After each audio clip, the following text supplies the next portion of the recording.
Give us free.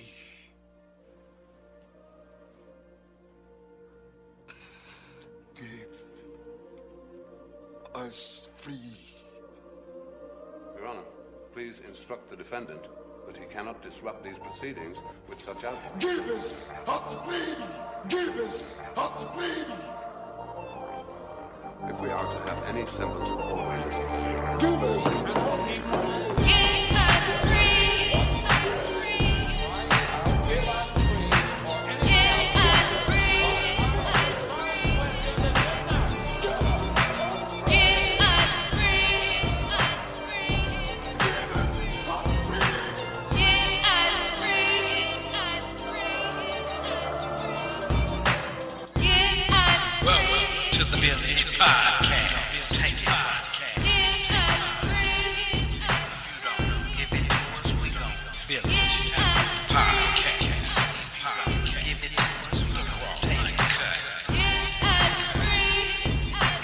Peace, unity, and welcome my conscious and unconscious family and friends. This is the all-new Black Village Community Podcast, and I am truly your host of the show, JC, aka Afro Black, dropping nothing but the raw and uncut, without any fear, as I use my mic as a spear to chucker you with liberated truth. I am your host and your native soldier in the struggle. My purpose and mission for this show is first to enlighten, inform, and engage. And I want to engage with all who claim to know the truth. All truth seekers and my native family, I welcome you. This show is dedicated to all our indigenous native ancestors and to all those who've carried the mantle of truth, and to every person with the ability to throw off the chains of comfortable habit and unwarranted assumption and move in a new, liberated direction that is guided by truth and observational evidence, no matter where that direction may lead you. My main objective and purpose here is freedom, mind, soul, and spirit. That being said, welcome to the Black Village Community Podcast, and much love from our great universal goddess and mother of all, living here and above.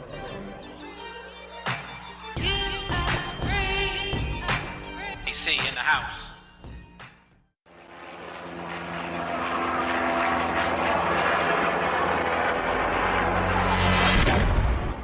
It's a domino effect. That domino tip is going to make the rest of them fall. The Los Angeles police officially reprimanded Police Chief Daryl Gates. We were having deaths from the chokehold. He didn't get along with the community. It just got out of control. We are determined to take back the streets of Los Angeles. Operation Hammer was a free ticket to go out there and do overly aggressive police work. What I witnessed at the scene was 100% LAPD policy. We, the jury, find the defendant not guilty of the crime. You just disrespect us like this? Like our lives don't matter? Like pouring gasoline and striking a match. It's not protest anymore. Now it's a full-blown riot. Soon Jadu, found guilty of killing a 16-year-old girl, received no jail time. She got away with murder. Black and brown people are being beat up, shot, choked to death by police forces all over this country. Everybody's gonna, the government don't wanna see. Bang, bang, shot dead. Everybody's gone. The government don't wanna see. Oh, they seeing hers now. Bang, bang, shot dead. Everybody's gone. R.I.P. Mike Brown. Bang, shot dead. Everybody's gone. Got shots to my city for coming together. Ain't never seen nothing like it. I can say this happened in my day. Shout out to the peaceful protesters who march and rally. Got even shot to others who thought they had to take other measures. All in belief, though, not reckless. I salute my city. Let me tell you how it went down. Got the world watching. They can feel the tension of an angry generation. Fuck a politician. It's my people on the mission. They finally fed up of the injustices, and they finally said enough. We get flagged by the county brown every time we riding down Chambers, so the anger just inflame if you gun us down. could have been my son or my nephew or my cousin though. Say he tried to get his gun, witness say he wasn't though. So this lack of info make it seem like who you covering for. So it got us thinking you just killed that boy for nothing though. Shit got shifty when the cop fled quickly, then they brought the dogs in like it was 1950. We like, hold up.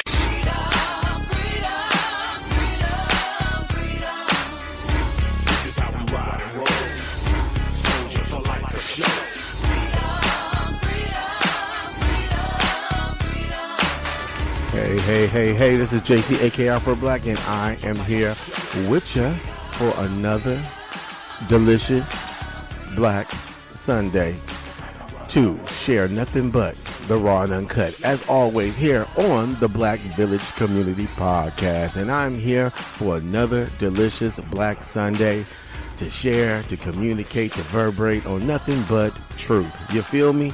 With Aboriginal, indigenous people, as well as those who are truth seekers and those who are seeking out other things as well. But we are here today, and I'm going to share with you another delicious Black topic we're going to share on. And today's podcast topic is the people's rights to assemble, to protest, and boycott. Again, today's podcast subject matter is titled The People's Right to assemble, protest, and boycott.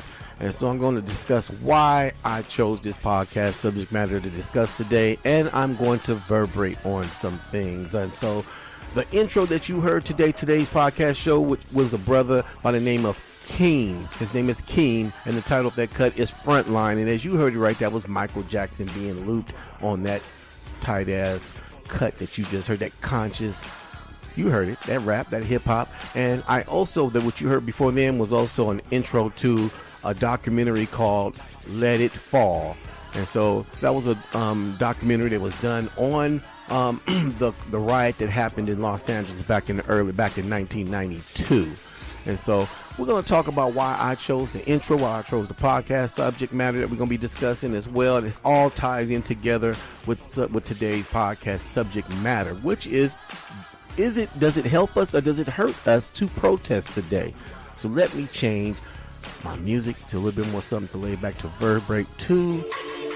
Oh, there we go. There we go. Yeah, Mike. I got Brother Keem in the backdrop right there. And so, yeah. Does it help us? Does it hurt us? And I'm not by myself. My queen is with me to join me today on this subject matter. She's a hard-working woman who's here to reverberate as well. Queen, come on and say something to the community. Hello, my beautiful people.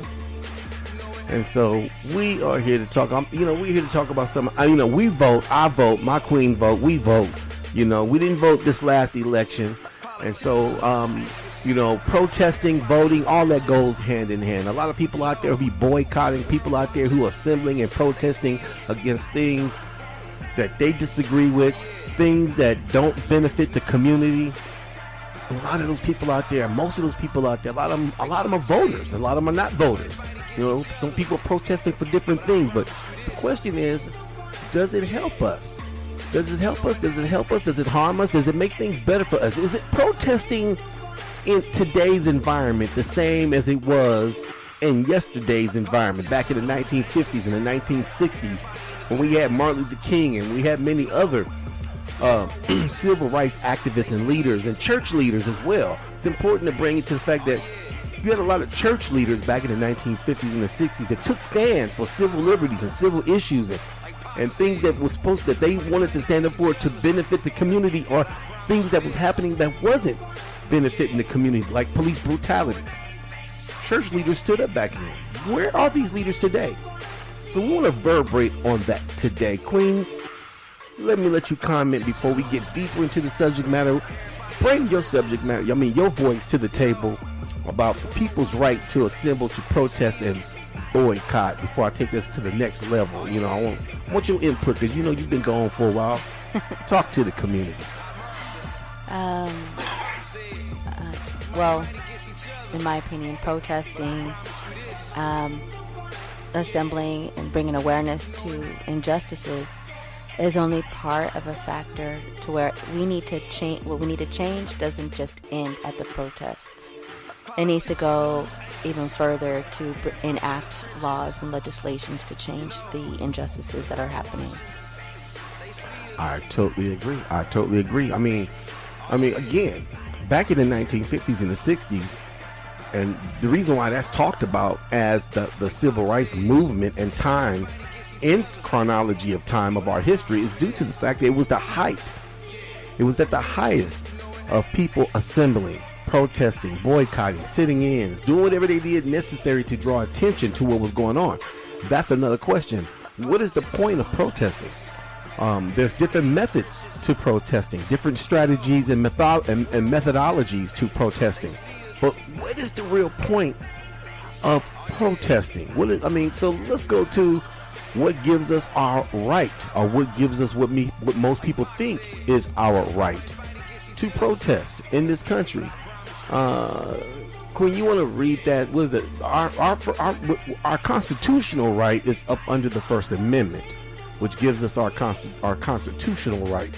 And I'm gonna be honest with you, I don't believe anybody has used this First Amendment more than anybody than black people in this country. I believe we've abused and have worked and have walked and have created what that First Amendment really means. We brought life and liberty to that because I believe we've used it more than anyone. What would you say, Queen, on that one?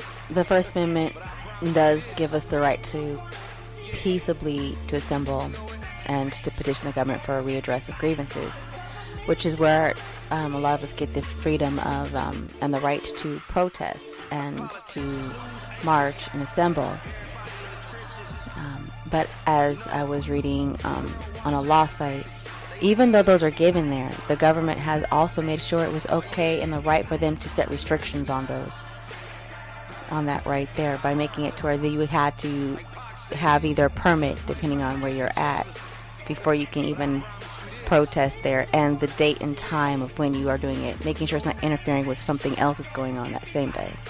So basically there's some politics and some hurdles to jump into if you wanted to legally start an assembly or a protest or something like that. Is that what you're saying, Queen? Yep. Now the thing about it is this: it makes you wonder.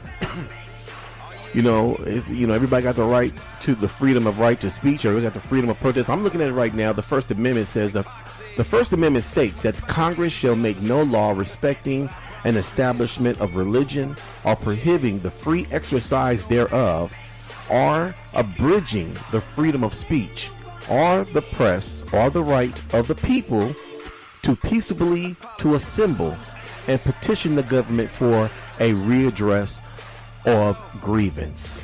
That's what it says. That's what it states in the First Amendment. And that's what gives us our liberty under the law in this country. Now, I state it again, and I'm going to state it again as I stated before, that nobody have used the First Amendment to its fullest. And don't get it twisted. White people, brown people. When I say brown people, I'm talking about the Spanish, the Mexicans and Latinos, Asian people, all races of people have used the First Amendment to establish a point, or to establish a voice, or to bring attention to their voice. Everybody have exercised their right. There's too many stories out there. I've read a lot of the stories, but I say black people because black people are the ones that this country was built on. The foundation gave this country the foundation that it has, financial foundation, as well as just a foundation as an establishment, as a country, which was on the backs of indigenous aboriginal people. This country wouldn't be what it is. Every person in this country who has dark brown skin, from the very beginnings of the foundation and the establishment of this country and beforehand, like we were talking about before, the Great Law of Peace, which gave the Constitution its life and its foundation. It was founded on the principles of the Great Law of Peace, which is Aboriginal, which is an Aboriginal Constitution. Down to slavery. which gave this country its financial institutions, which gave its financial start to become a country, was built off the backs of slavery. Aboriginal people, indigenous slaves. And so the first people to complain about their civil liberties being violated, the first people to complain legally and to work the First Amendment from the establishment of making a grievance were Aboriginal indigenous people. And we've been doing it, and our people have been doing it ever since.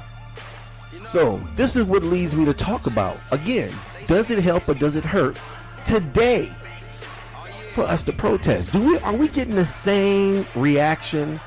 Do protesting today have the same power and the same voice as it did in the 1950s and the 1960s? And I'm picking that year because I can go further back. But like I said, we've been working the First Amendment since the establishment of the First Amendment. Black people, Aboriginal, Indigenous, Indian, Native American people have been working the First Amendments. But I chose the 1950s and the 60s because that was the height of the civil rights movement for black Americans in this country. And you got black Americans still to this day protesting, like Black Lives Matter is a prime example. And there's a lot of good and there's a lot of bad about that organization. But you know what? I give the organization its props. I give the organization its respect from this standpoint and this standpoint alone. That they refuse to keep their voice and their mouth shut up. They refuse to give up when it comes to protesting and making a stir in the community, to the point that the media has to pay attention, even though I personally believe the media tries its best to ignore Black Lives Matter for the comfortability of conservatives and independents and libertarians. That's just my perspective from a political standpoint. Queen, you got input on this? But I give Black Lives Matter their credit because they refuse to give up. They refuse to not be heard. And there's nobody out there doing that. The Black Panther Party ain't doing it. These Negroes calling themselves the modern day Black Panther Party, they not doing nothing. You feel me? A lot of black organizations out there compromising because the government pays them a monthly fee so that they can exist. But they're not doing that for the black community. But I got to give it, Black Lives Matter is making sure they be heard. Go ahead, Queen. Actually, I pretty much agree with you. Kind of hit all that, so. Well, I'm saying something like that because you got these Afrocentric conscious Negroes out here who, running around still promoting that ignorant stuff that black people are Africans and, saying their ignorance. But when it comes to Black Lives Matter, the first thing they want to holler out about is that, they're a bunch of homosexuals, they're a bunch of lesbians, they don't care about the black community. You ignorant Afrocentric talking testosterone. I'm being nice because my queen is online. When she online, I gotta put things. I can't get too wild. I'm gonna just say it that way. You walking, you backwards. Think you're African. Don't even know who you are. Dumb, diddy, dumb. I'm not gonna put down the group and the organization. I'm not gonna tear down Black Lives Matter when I don't see these Afrocentric Negroes out in the streets doing a damn thing. I don't see them drawing crowds and bringing people together because they too fucking militant. They too militant. They don't want to have nothing to do with brown people. These Negroes calling black people African. Nigga, take your behind back to Africa, nigga. Go back, take the next flight and take your confused behind and plant yourself in the middle of wherever you want to choose in Africa. But you got people like what's his name? Mr. Johnson. What's his name? Afrocentric brother Johnson running around, as well as a lot of Afrocentric brothers who truly believe with all their heart, they want to believe that all black people are African. They would just want to cut off at the roots, our original roots, which brought us and planted us and which grew us from this very land, which is our indigenous Aboriginal black ancestors, the Amerindians, the autochthonous people, the ancient ones. They just want to just erase them from history and continue the same rhetoric that the white devil is doing and erase our indigenous aboriginal heritage and roots from this country and plant us in another country, which is not our country. Africa is for Africans, and that's you know what? To be real with you, the people in Africa don't even call themselves Africans. That's a European concept in itself.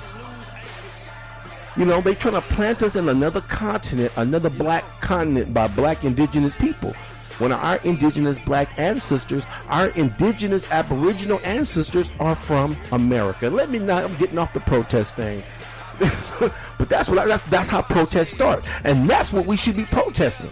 We run around protesting. Black people are and we should be protesting against murder and mayhem against our people. We should be protesting against the police department. But you know what? And you know what? One of the most important things that we should be protesting for as well is our true Aboriginal indigenous identity. But we know we don't have to protest that. All we have to do is embrace that and accept that. But we're not doing that, right, Queen? We're not doing that. So, back to the point, which is it helpful or is it harmful for us to protest? It's definitely, I would say, in my opinion, what would you say, Queen? I don't think it's definitely a hurt from the standpoint of wanting to have a voice. But is it a hurt and is it helping us today? We both know that when it comes to the 1960s and the 1950s, those brothers, those sisters, those mothers, those grandmothers, those grandfathers who stood out there getting hit with water hoses, getting bit by dogs, protesting for us to have a voice, for us to have a vote, the right to vote, protesting for us to have equal opportunities to education, protesting to break down the Jim Crow laws that kept the walls of second, where a black man could not even walk on the other side of the street with another white person. Those fights were necessary. Would you say? I believe those fights were necessary. I believe all those fights were necessary. But just as then, as I said earlier, back then they didn't just stop with protesting. They took it to legislation. They took it to the government to change the laws, to advocate that they actually put in there that they can't be treated any differently. That we can't be treated any differently. Yeah. So if we really want what's going on today to change and to be amended, not just protesting, but we have to take it to our legislation, our local governments. I mean, just on the mass scale of protesting in major cities, where our local government sits, they need to be faced with it on a constant, a reminder, change these laws, advocate for it to be fixed. You know what, rapper Killer Mike, he was making that same statement, and he was doing this during the candidacy when Hillary Clinton was running for president and Bernie Sanders was running for president, and he was advocating for Bernie Sanders. And his whole point was saying, black people, we need to start to put in people in office who represent us. Barack Obama did not represent the black community. Barack Obama did not represent the poor. Now, I personally believe he manipulated and used the black community and used the black populace to help bolster and boost his popularity and his votes, and that worked. But at the same time, we as black people, we gave that man a chance. And I admitted I voted for him the first time he ran for office. I didn't vote for him his second term. But when everybody voted for him the first time, this man came out of obscurity, a black man who spoke intelligent, articulated himself very intelligently, very firmly, and come to find out, him being a professor of constitutional law, that was his college, that was what his thing in college, showed why he was so smart. He knew the law. But at the same time, it was more than that. Barack Obama knew how to use people. He used the black community. But the black community, the brown community, the black and brown community, I'm talking about black folks, the black Americans, the children of the indigenous, as well as the Latino community, okay? We don't have anybody that represent us, that images the community. Not only images the community by looks, because Barack Obama looked like the black and brown community, but he did not image the community in his philosophical principles when it came to politics. When it came to politics, he compromised everything away. He didn't do nothing for the black and brown community. He left us with nothing and was a two-term president.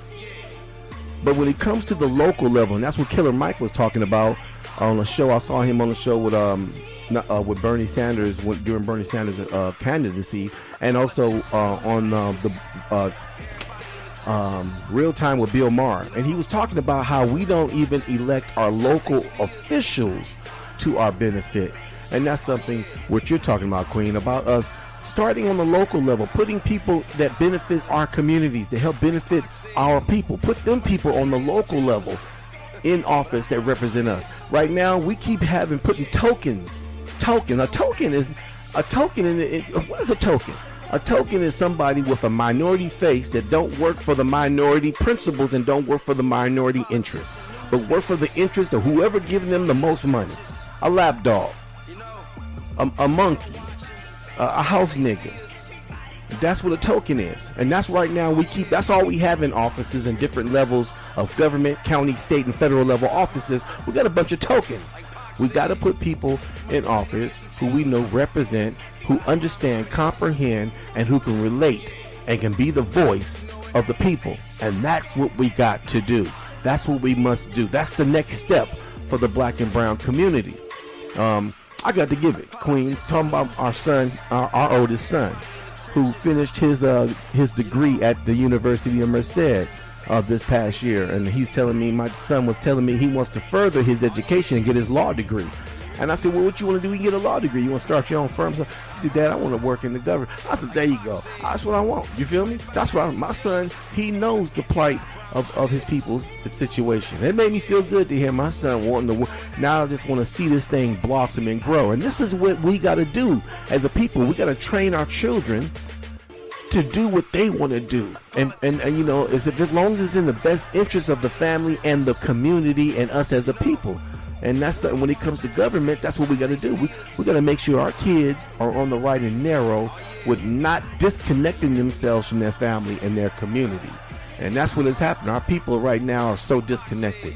So, on that note, again, let me also bring up the fact of why I chose this topic matter, which is the people's rights to, to assemble, to protest, and boycott.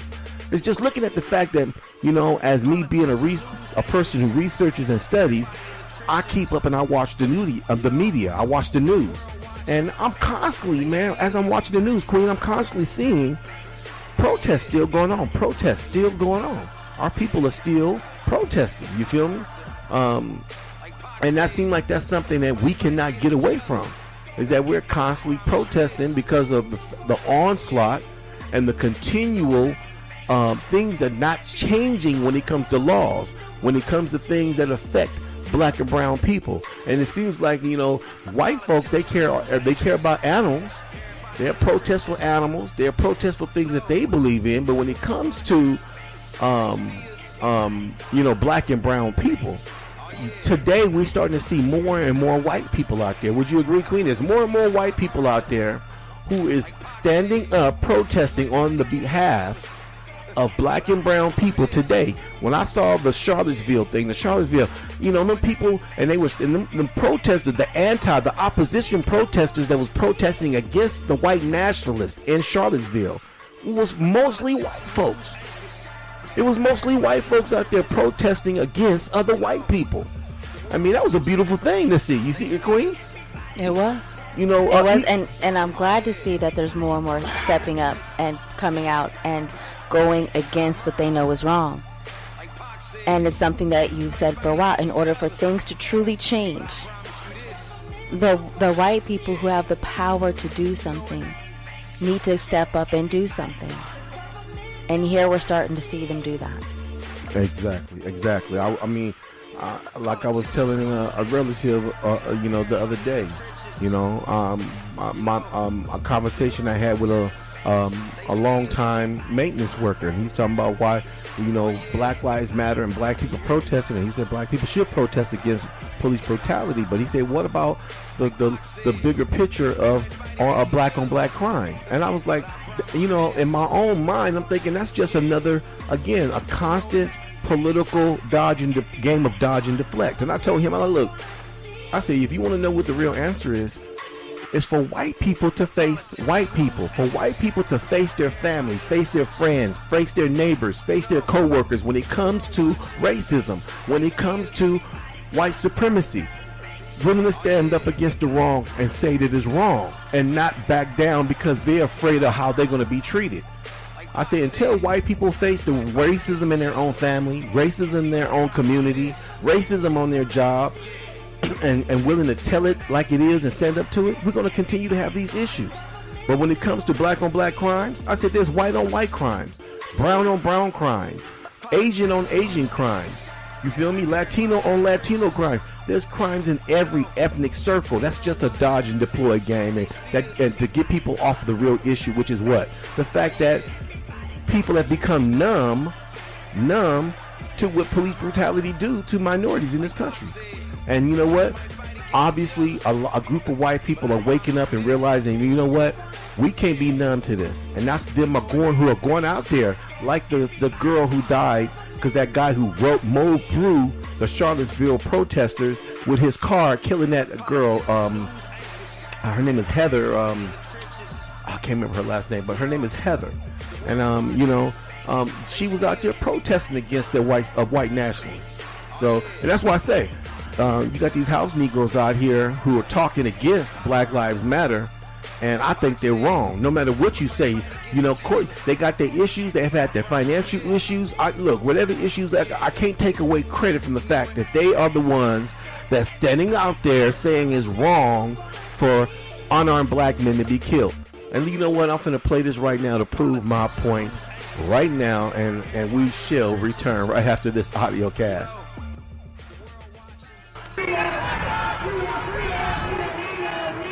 Early Wednesday morning on the 35W bridge, rush hour traffic stops and a protest begins. A coalition of non-black allies, as they call themselves, shut down the southbound lanes in support of the Black Lives Matter movement. These white people understand that we're going through something. Black people are going through something in this country, and they want to fight to make a difference, and I think that's beautiful. They're calling for justice in the death of Philando Castile, and in their words, condemning the ongoing killings of black men by police in the Twin Cities and across the country. This is not just St. Paul, this is not just Minneapolis, this is not just New Orleans, this is not just Dallas, this is not just Oakland. This is a systematic issue. Troopers asked protesters to clear the interstate, but linked in solidarity, they stood their ground. Drivers, frustrated and stuck on 35W, were rerouted onto University Avenue, all while a second group protested near the on-ramp. I think that, yes, I think it is making a difference. If not as a conversation starter to a bigger picture. Why am I late to work today? Well, this is why I'm late to work. And let's talk about these things. Let's talk about racism in America. State police eventually moved in peacefully, restrained protesters, placed them on a city bus, towed away their vehicles, and cleared the scene. Almost 2 hours later, the interstate reopened, but protesters say this chapter in their quest for justice is far from closed. There you go. That was Black Lives Matter that did that, shut down a freeway. You got these, like I said, you got these Afrocentric, testosterone talking, these jibber jabber Negroes, who'll tell you in a minute, I ain't no jibber jabber nigga. But that's what you're doing. You jibber jabbering. What you doing? What you doing? What you doing to bringing us together? Because you're sowing discourse. I don't care who the sisters sleep with. I got a queen that I've been with for 20 years and love my queen, and we got several children. I got a son that's graduated from college already with his business degree. His degree in political science, because he's going into government. You feel me? I'm doing and not only I got a show where I bridge gaps. That's how I reach out, plant seeds. That's what the hell are you doing, you conscious, Afrocentric, backwards Negroes? That's what I'm saying. When I talk about Black Lives Matter, they putting their lives out there. You feel me? They bringing awareness. They doing their part. They not giving up on the fact. They want laws to change. They're the ones that was, even though talking about, and these are the things when we talk about protests, you feel me? Is it a benefit to protest? Talking about, is it beneficial? Does it help? Does it hurt? Well, you know what? There's one thing that protesting did do I can give credit to Black Lives Matter, other organizations that came together with Black Lives Matter, because Black Lives Matter was not alone. There's a lot of other organizations and some religious leaders that was, some on there. But the camera thing, that's how the cops wearing cameras. Now we know that hasn't stopped police brutality, but it has shed a continual light on it. Regardless if these fools try to manipulate the tape and cut stuff out of the videotaping because the cops have gotten caught doing that, or rather if they holding on to the tape because they don't want to give it out or whatever, it still has made it where the evils of policing, the evils of white supremacy within policing, white nationalism and racism within the police departments is still being seen by everybody. Whereas before it can be easily be hid, cop can do his thing and the family's hurt, but mass media don't get a chance to see it or hear about it. Go ahead, Queen. You got some comment on this here? I mean, is that my troll? That's what I'm saying is real? Yeah, you saying the real. I'm saying the real. So that's I give it up to Black Lives Matter. They have not stopped. They have not let the gossip, the slander from the black community, because you got a bunch of religious fanatics, regardless if you're a Christian, regardless if you're a Muslim, regardless if you are Afrocentric, so-called conscious, thinking you believe in that you want to, in your own imagination, that you from Africa, even though you the only motherfucker in your family talking to African stuff. Nobody else in your family know anybody from Africa, not even you. You ain't got no African language, Negro. You don't know what tribe you came from. You don't even got no relatives in Africa, Negro, other than acquaintances who you've met. Yet you want to perceive in your imaginary cartoon mind that you're African. So, on that note, I want to continue discussion with somebody who I believe, I wanted to read this article because, as I said, the civil rights protest movement, goes all the way to the 1950s. Actually, starting in is actually being credited when it comes to the height of the protest movement, they credited for the year of 1955. And Queen, you got that article. I got this article I wanted to read because I want to play an audio cast of one of my favorite brothers, and he's Afrocentric, but I still love the brother. So all you Afrocentric brothers, I know you didn't like the stuff I was saying. I still got nothing but love for you. But I love the brother and respect the brother, but when it comes to our identity, me and him would not agree. And if we want to have a debate, I personally believe I would destroy him in a debate. And I got nothing but love for him, Brother David Banner. Yeah, calling out somebody who's a celeb. But I got nothing but love, brother David Banner. And he says a lot of truth in this audio cast I want to play. But before I play this audio cast, I want to read off a little bit of some history on the protest movement, starting, and the title of this is titled The African American Civil Rights Movement from 1955 to 1968. So I want to drop on down to the introductory part. Queen, if you can do that for me, that'd be gratefully appreciated. Read that part. Says, from its birth in 1776 until the year 1955, the American experiment, despite its many wonderful qualities, still suffered from racial inequality and injustice. These realities contradicted the equality and religious language at the root of the nation's founding. Finally, in 1955, progress toward racial equality took a great leap compared to the slow and gradual progress seen prior to this time.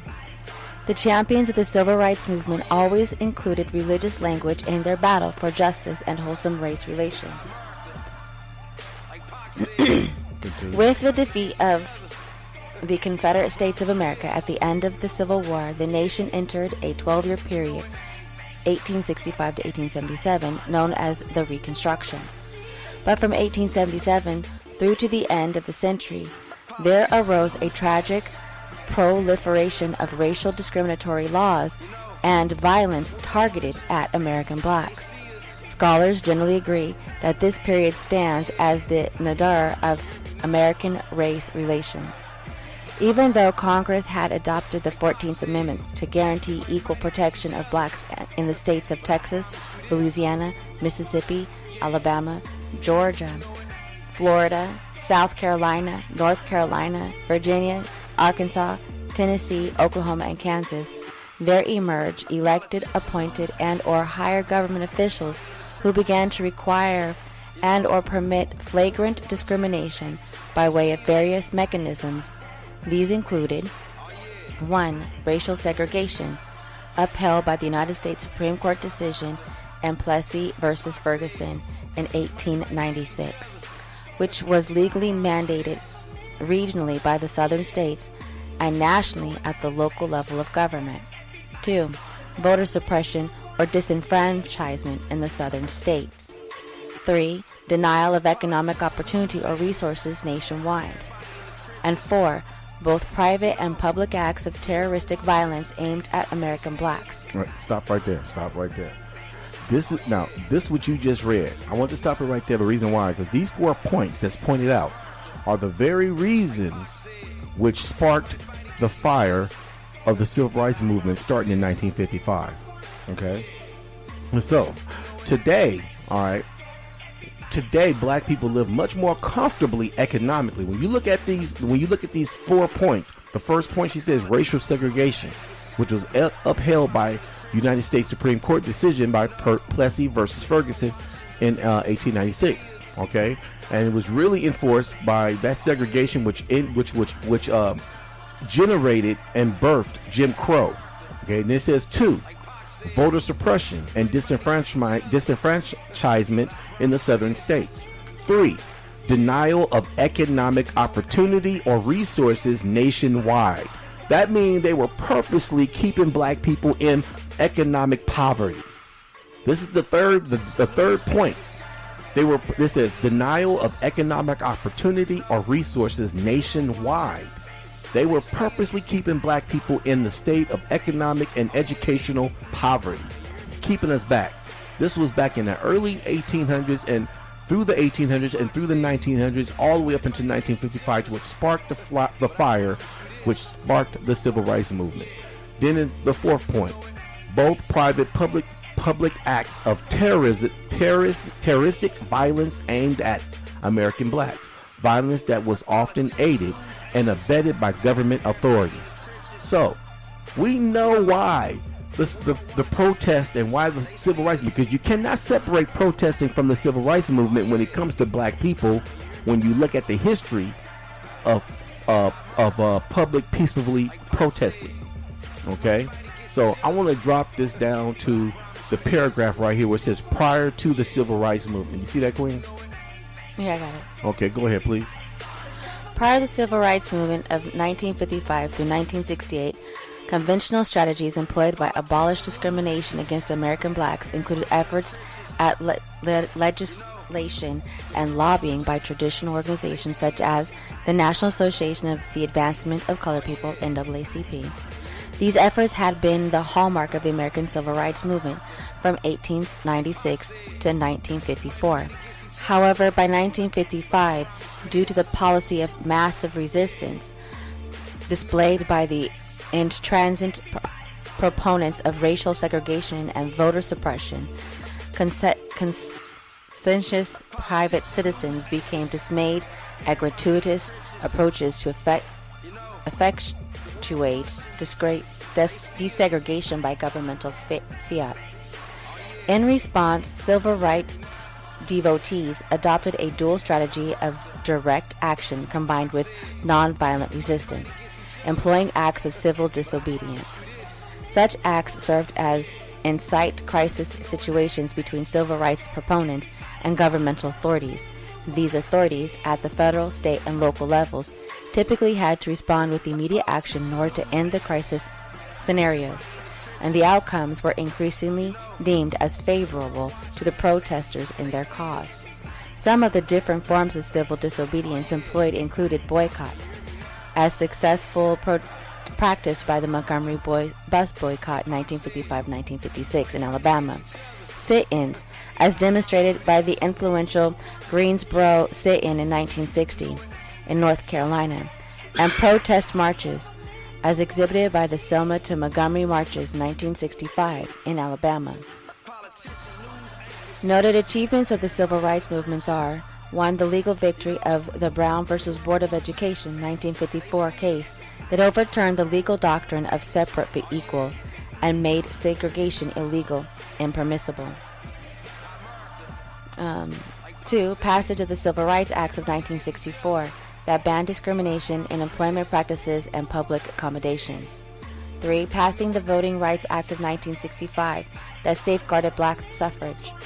4. Passage of the Immigration and Nationality Services Act of 1965, which dramatically changed U.S. immigration policy.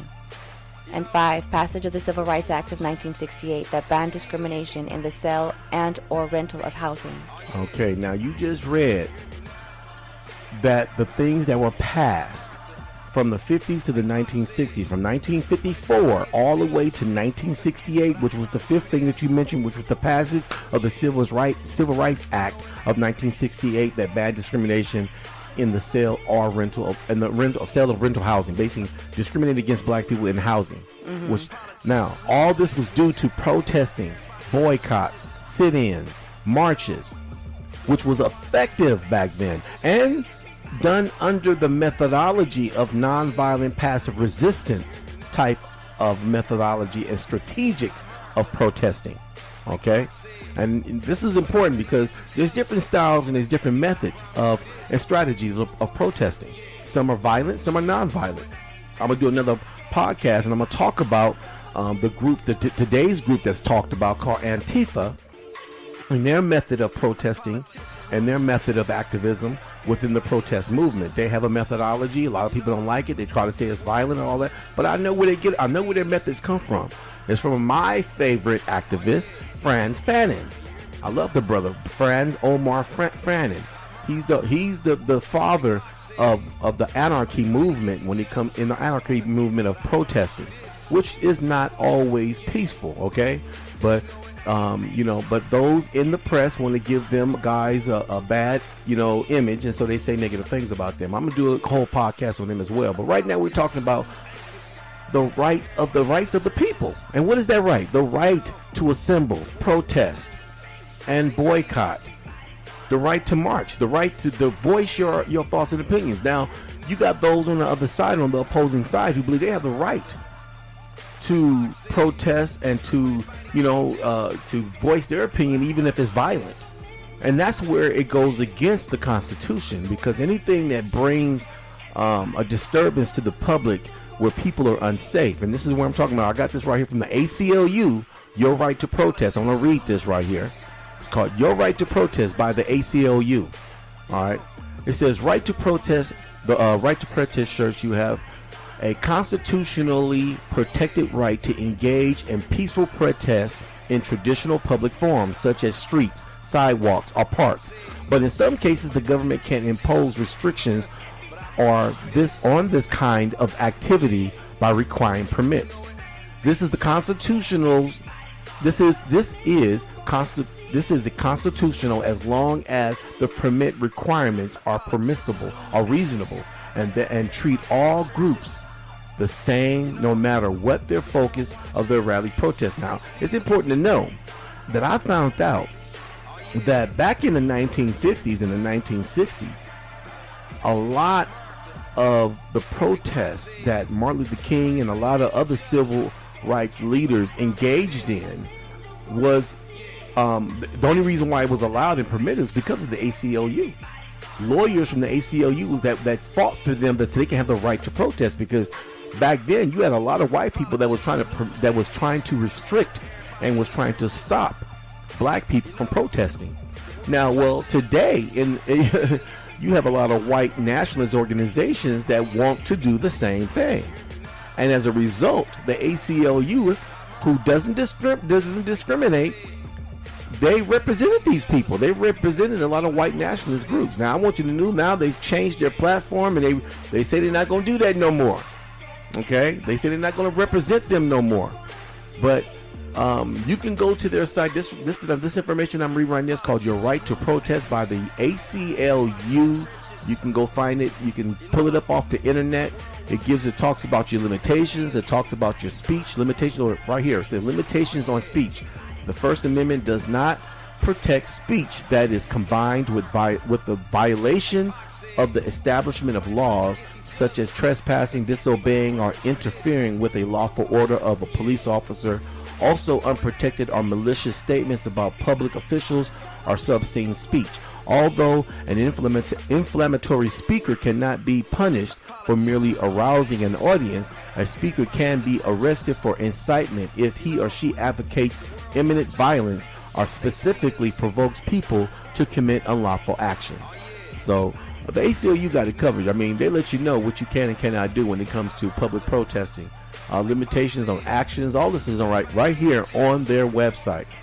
But they put out a statement. The ACLU put out a statement just a couple weeks ago, and they say they're not going to represent white nationalist organizations no more. I give them a ups on that. I give them a thumbs up on that. But it does bring into question why they did tolerate and why they do it for so long.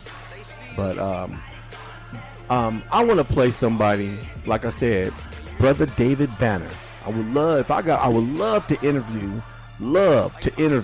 have a sit down with Brother David Banner, because that brother has evolved over the years. If anybody who's listened to his music, and I used to listen to Brother David Banner's music, loved his music, still love his music even more so now, because his music is more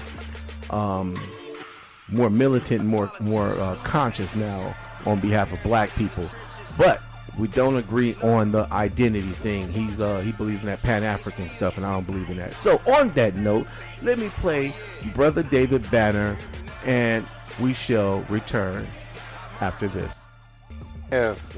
You have a cut on your new album. It's titled Black Fist. Yeah. Can you talk to us about that? Rock, I'm going to need your help really soon. The video is coming out. This might be the only place I could come and talk. Black Fist is sort of my ode to the people. And the thing that I'm telling people for the most part is, I don't want your religion. I don't want your help. I just want you to leave my people alone. I just want you to leave my people alone.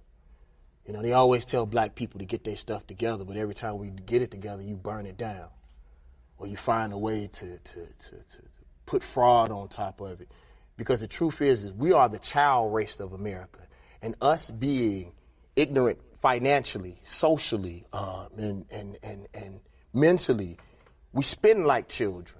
We act like children. So us acting the way that we act right now, America makes billions of dollars off of it. So for me, I'm asking everybody, just step back and allow black people to do their thing. And I am very serious when it comes to my people. Rock, I will tell you this. If you want to solve the problem of white supremacy, there's only two things you can do. Praying ain't one of them.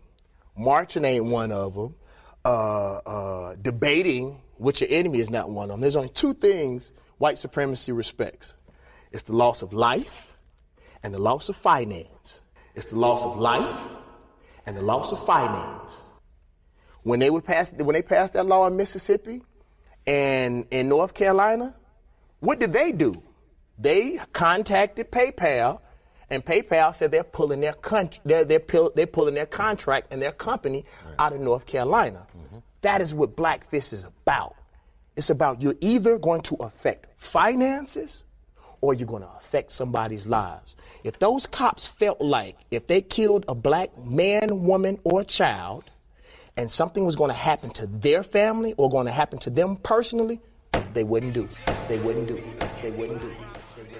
There you go, Brother David Banner. Got much love for that brother, much respect for the brother, but when it comes to the African thing, he got me lost. Quinn, you got anything you want to comment on that, brother, what you say about what he said? He says that if we are going to affect the things that we're protesting against, basically, that's police brutality. That right there, that's racism. That's discrimination. That's white supremacy at its finest. He said if we are going to affect things in our favor, he said it ain't going to be prayer, it ain't going to be no protesting. He says it's going to be affecting their money or affecting lives. What do you say, Queen? I completely agree. Because as it stands, with no accountability, not their livelihood, not their, whether it's them no longer being able to work for the police department or for whatever organization they work for, or them being punished, which would be jail time, which would still result in the fact of losing their financial situation. There's no repercussion.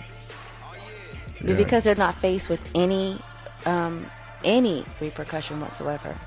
There's nothing going to be done with it. And that's one of the points I was want, as far as when we want something changed, there has to be accountability. No longer a tap on the wrist. No longer do they get to hide behind, I feared for my life. They don't have the same active imagination when it comes to people of their own skin color. And talking about that, accountability, people not feeling that, obviously, I mean, come on, it appears to me cops have it better than politicians. They have it better than politicians because they can kill somebody and just say whatever they want to say, and it appears to be accepted by the public. It appears to be accepted by the mass media. And that's where you're talking about the no accountability. Am I wrong, Queen? I mean, is that what you're talking about, right? It's not just in media. It's within the departments that they're working at. Even the media has, some of the people in the media have the same ideology. Well, they feared for life. If that was a white person, where's the rationality there? Yeah. Bottom line. And it's just that they're literally trained to fear dark-skinned people. Well, and that also leads me to this article I wanted to talk about. I got to pull up this article. I had an article on a cop who pulled the cop pulled somebody over. Yeah, I got the article. You got it right there. See the link to it? It says Georgia cop fired after video captures him saying, "We only kill black people." You see that there? Go ahead and pull that up. I mean, I'm like, I was shocked. At the same time, I wasn't shocked. I'm gonna tell you what I mean by that. I wasn't shocked that the cop said what he said. I was shocked at the fact that somebody had the smarts to videotape that fool. Somebody had the smarts to put that fool on blast. You feel me? Mm-hmm. And I was like, wow. When I heard it, I was like, finally, somebody. I mean, these cops are bold. That's why we know the ignorance is real, because these fools are bold. You got that article, Queen? I got it. Go ahead and read that right quick to the conscious community. It states a police lieutenant in Georgia who was recorded on video during a traffic stop saying "we only shoot black people" is being fired. The police chief said Thursday dashcam video from July 2016 shows a car stopped on the side of a road, and a woman can be heard telling Cobb County Police Lieutenant Greg Abbott she was scared to move her hands in order to get her cell phone. Abbott, who is white, interrupts her and says, "But you're not black. Remember, we only shoot black people." Yeah, we only shoot black people, right? Announcing his decision to fire Abbott, Police Chief Mike Register remarked that there's really no place for these types of comments in law enforcement. Speaking at a news conference, Register added, "I feel that no matter what context you try to take those comments in, the statements were inexcusable and inappropriate. We're not indicative of the values that I am trying to install within the Cobb County Police Department and that I believe the county holds." Now, we both know, Quinn, we know that for that cop to do that cop to be that comfortable and say that it had to been a shared commonality of behavior and mindset within the department. And you know what? Why are we talking about it? I mean, I'm going to play this right quick because I got a snippet of this cop saying this. Let me play this right quick. It's your phone. It's in your lap right there. I just don't want to put my hands down. I'm really sorry. You're just really wrong. No. I've just seen way too many videos of cops. But you're not black. Remember, we only kill black people. Yeah, we only kill black people, right? All the videos you've seen, have you seen white people get killed? You have. Wow. Did you hear what he just said? Did you hear that? I mean, I'm like, what the hell? Wait a minute. Let me play this. This could be this. I cannot believe. Let me play this one more time. It's in your lap right there. I just don't want to put my hands down. I'm really sorry. You're just really wrong. No. I've just seen way too many videos of cops. But you're not black. Remember, we only kill black people. Yeah, we only kill black people, right? All the videos you've seen. Wow. Wow. So, this fool got caught and he got fired. And the only reason why he was fired is because he was caught, and because it got put on. He got put on blast in the media. Is that true, Queen? Yep. I mean, come on, man. He had to be making an example of. But remember, the lieutenant only fired him because he was caught saying it. We don't say these things. Look, not only that. He didn't say we don't. They didn't want no protesters around their department. But he still didn't say they didn't condone. He didn't even apologize for him. There was no public apology for his statement. No, there wasn't, because they wanted to get him out of the limelight. But he would say that there's no way he should have said those things. In other words, he should have kept it to himself. That's how I took the police chief's comment, was basically he should have kept that to himself. We don't say those things out loud. Yeah. Bottom line. Hey, we shot on time. My show is actually over, but I will be back, and I will definitely be black, dropping nothing but the raw and uncut here on the Black Village. As always, you can chime in. It doesn't cost you a dime. Just a bit of your conscious time to chime in. You can chime in at 857-232-0155. You can also chime in at 857-445. I lost track of my numbers. But the first number, you can always chime in at 857-445-9340. You can also chime in at 857-232-0155 here at the Black Village Community Podcast. And we're here every Sunday, if not every Sunday, for whatever. Like last week, I had a real severe head cold and sinus cold that I had to take some rest on that level and recoup. But other than that, if it's not for something, a personal thing, or me studying, I am here every Sunday from 3 to 4 Pacific Standard Time. You feel me? Here on the Black Village Community Podcast. That's your one and only JC, aka Afro Black. And sometimes my queen join me, Lala. Sometimes she joins me, and I love to always have a feminine perspective. So, sisters, you're always welcome to join me here on the Black Village Community Podcast as we drop nothing but the raw and uncut to benefit the black community, the Aboriginal, especially indigenous black community, and those who are waking up and those who are not woke. I'm just reaching out to my people. That's what I do. So, on that note, Queen, you got any last words before we head out of here? And I think I'm going to do a part 2 to this because, I got more information I'm not able to share because of time. So I will be back, and I definitely will be black. You feel me? Queen, you got any last words? Stay united, my people.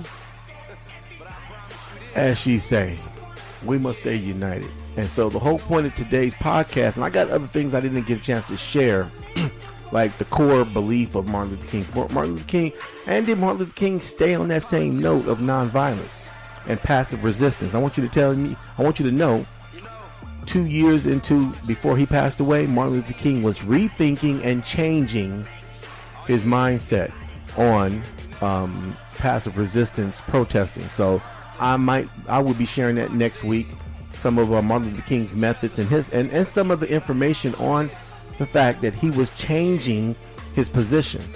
So I will be talking about that next week. So I think I will continue this into a part 2, the people's rights. The people's right to assemble, protest, and boycott. So I will be doing this into a part 2, and I will be dropping this next week to share with the black community. So on that note, I gotta go. And on that note, as I always say, may the great mother bring us together in the wings of her love and her peace. And as always, I love chicken, so love, peace, and chicken grease. I gotta go. I'm out. Everybody's gonna the government don't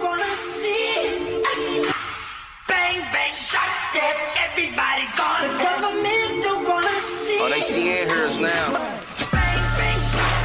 Everybody's gonna R.I.P. Mike Brown. Got shout out to my city for coming together. Ain't never seen nothing like it. I can say this happened in my day. Shout out to the peaceful protesters who march and rally. Gotta even shout out to others who felt they had to take other measures. All in belief though, not reckless. I salute my city. Tell you how it went down. Got the world watching. they could feel the tension of an anger generation. Fuck a politician, it's my people on a mission. They finally fed up of the injustices and they finally said enough. We get flagged by the county brown every time we riding down Chambers, so the anger just inflamed if you gun us down. Could have been my son or my nephew or my cousin though. Say he tried to get his gun, witness say he wasn't though. So this lack of info make it seem like who you covering for. So it got us thinking you just killed that boy for nothing. No, shit got shifty when the cop fled quickly. Then they brought the dogs in like it was 1950. We like, hold up, this before the whole thing had blown up. They roll up M16 soon as they show up. This is the scenario, go check the news audio. Calling us some animals before the riot started, bro. To add to the equation, this is one of the most racist places you can ever stay in the nation. So the rage is all inside, only so long you can hide it. You can't play us, you can't slay us, so some chose to ride. And though I don't condone all the looting and the boosting and the stupid selfish shit that is clouding up the movement, but I feel the pain, and I still feel like we gain from everything to show the world this won't happen again. We can redirect some aim, some cases can pipe it down. Let's not get distracted, this here's for Mike Brown. But hey, you see the news, bruh, looking like Fallujah. 4 days later, they still ain't named the shooter. We just want the truth, bruh, could've done this easily. They even pulling out the tanks for folks who marching peacefully. America, you heard us, son, live dog from Ferguson. And we ain't never settle into justice, they gon' serve us some. Yeah. And all we want is justice. What's right is right and wrong is wrong. Ain't even about color. You know how that go. Shout out to everybody in my city. I'm talking about my fellow artists, producers, and just freedom fighters.